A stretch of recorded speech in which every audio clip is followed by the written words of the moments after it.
So if you don't know me, Lauren is my role model. In every aspect of her life, she has just shown such immense bravery that I look up to. Moved clear across the country, knowing no one, after college to go start one of the most draining, tiring jobs anyone could. She had this hard job as a student teacher, 4th grade, in a inner city school. We'd ask her, so, are you getting out? Are you meeting friends? And have you met any guys there that you want to tell us about? And she would always, no, I haven't met any guys. They're so pretty. They look so good with that. It's amazing. And it is steep.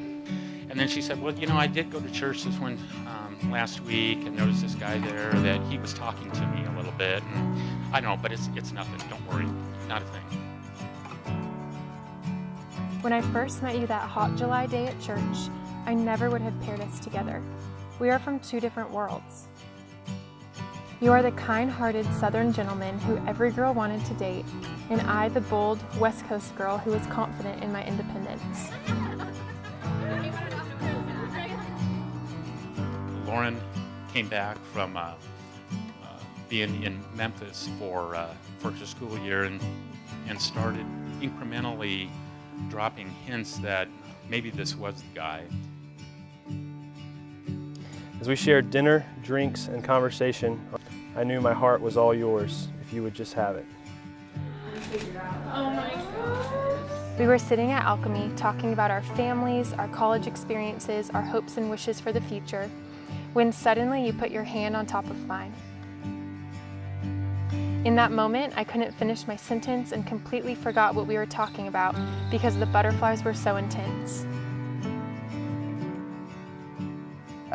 Brooks, I asked what attracted you to Lauren, and you said, I was first attracted to Lauren because of her beauty, her intelligence, and her incredibly fun and charismatic personality. You said, even more than that, I'm attracted to her because there's so much depth and substance to Lauren underneath those outward qualities. Hi, sweetheart. You were beautiful. As time went on, we got to know Brooks.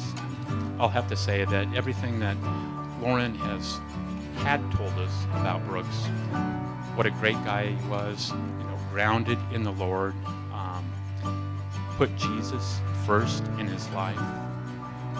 You treat Lauren like she's a queen.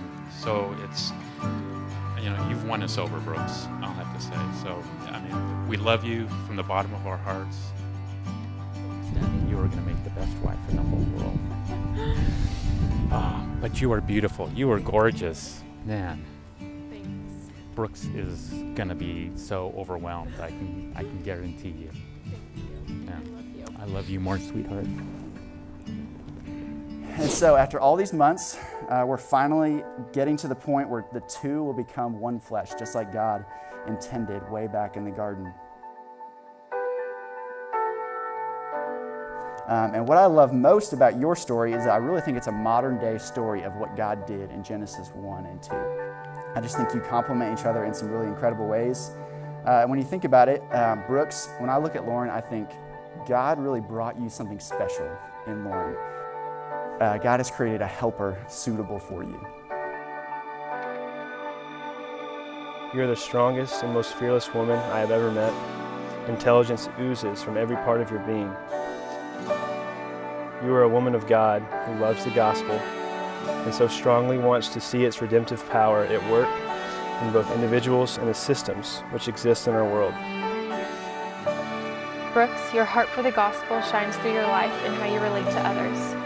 You are better than anything I could have dreamed or imagined for my spouse. Lauren, in the short time I've known you, I think you're just a great match for Brooks because you are one of the most genuinely happy people I think I've ever met. You just fill the room with your bubbly, happy personality. It's very refreshing.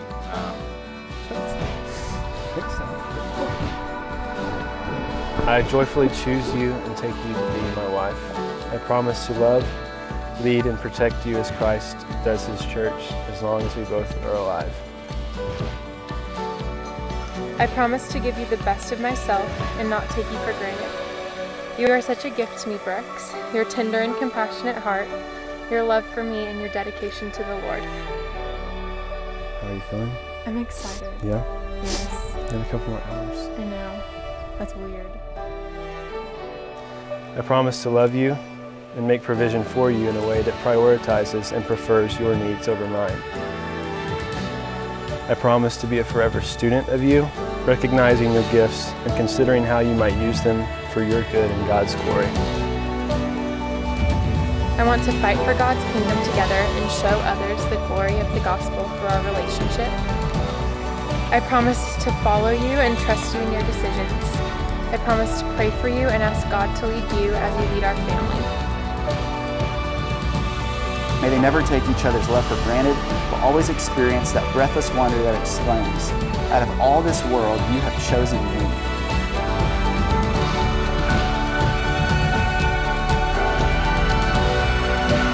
I promise to love you, not based on shifting performance, but on your immutable identity as my precious wife.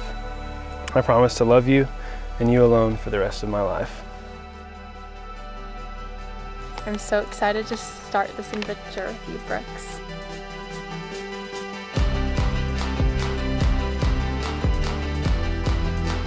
I'm so thankful for the funny, thoughtful, caring person he is. He looks after her 110%, always puts her first. I've never seen anyone so selfless. And I'm just so grateful that you're the one that came into her life. So, cheers to the new Joneses. I'm excited for what's to come.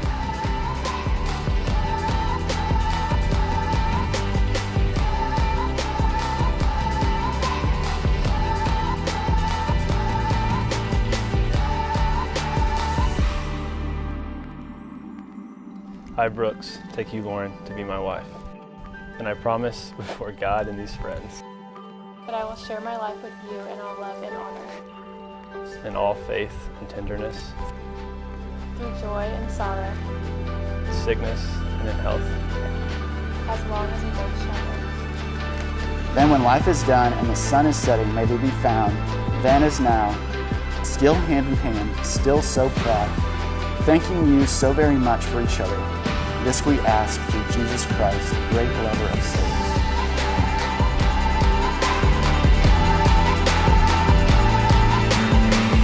By the state of California, I now pronounce you husband and wife.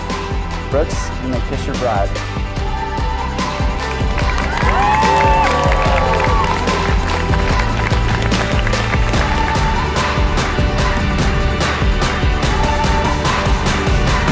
And it's my great honor to be the first to introduce to you Mr. and Mrs. Brooks Jones.